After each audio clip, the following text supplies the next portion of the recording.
স্বরাষ্ট্র ও গণশিক্ষা উপদেষ্টার পদত্যাগ এবং ১০ম গ্রেড সহ ৭ দফা দাবিতে সারা দেশে কর্মবিরতির পালন করছেন প্রাথমিক বিদ্যালয়ের শিক্ষকরা।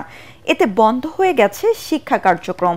এদিকে শিক্ষকদের ওপর পুলিশি হামলা এবং দাবি না মানায় মুখে কালো কাপড় বেঁধে রাজধানীর কেন্দ্রীয় শহীদ মিনারে সারা দেশের শিক্ষকরা পালন করছেন চুপ কর্মসূচি। দাবি আদায় না হওয়া পর্যন্ত লাগাতার কর্মবিরতি চলবে বলে জানিয়েছেন শিক্ষকরা। আরো জানাচ্ছেন ইমদাদুল্লাহ বাবু। ১০ম গ্রেডে বেতন নির্ধারণ ও শতভাগ বিভাগীয় পদোন্নতি সহ ৩ দফা দাবিতে ঢাকায় আন্দোলন করছেন সারা দেশের প্রাথমিক বিদ্যালয়ের শিক্ষকরা।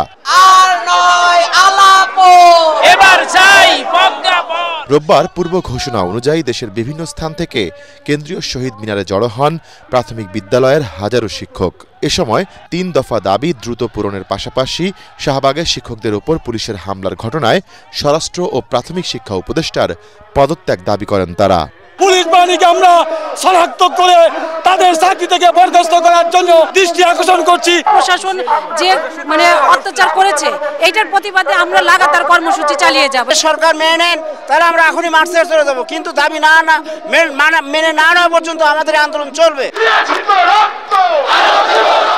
শনিবার শিক্ষক এবং পুলিশ সংঘর্ষের ঘটনায় গ্রেফতার ১০ম গ্রেড বাস্তবায়ন পরিষদের প্রধান সমন্বয়ক মাহবুবুর রহমান, সমন্বয়ক খায়রুন নাহার লিপি ও শামসুদ্দিন মাসুদ সহ ৫ জনকে ছেড়ে দেওয়া হয়েছে।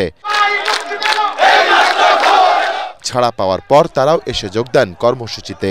বলেন, দাবি আদায় না হওয়া পর্যন্ত ক্লাস বন্ধ করে আন্দোলন চালিয়ে যাবেন তারা। প্রশাসন চুপ করাতে চায়, আমরা এর প্রতিবাদ করতেছি। ৩ দফা দাবির বিষয়ে সরকার যদি আমাদের এই দাবি বাস্তবায়নে আগায় না আসে, প্রয়োজনে তালাবদ্ধ কর্মসূচি দিব। আপাতত আমাদের কর্মবিরতি এবং অবস্থান কর্মসূচি চলবে। শিক্ষকদের এই আন্দোলনের ফলে বিভিন্ন জেলায় সরকারি ৬৫,৫৬৭টি প্রাথমিক বিদ্যালয়ে বন্ধ ছিল পাঠদান কার্যক্রম। এসব বিদ্যালয়ে ১ কোটিরও বেশি শিক্ষার্থীকে পড়াতে নিয়োজিত আছেন প্রায় ৩ লাখ সহকারী শিক্ষক। আজকে আমাদের ক্লাস হচ্ছে না, আজকে স্কুলে কর্মবিরতি। ক্লাসে বসে আছি, খেলা করছি, গল্প করছি, ঘুরে বেড়াচ্ছি। ফলে শিশুদের শিক্ষা জীবনে ব্যাপক প্রভাব পড়ার শঙ্কা করছেন সংশ্লিষ্টরা। ইমদাদুল্লাহ বাবু, ATN বাংলা, ঢাকা।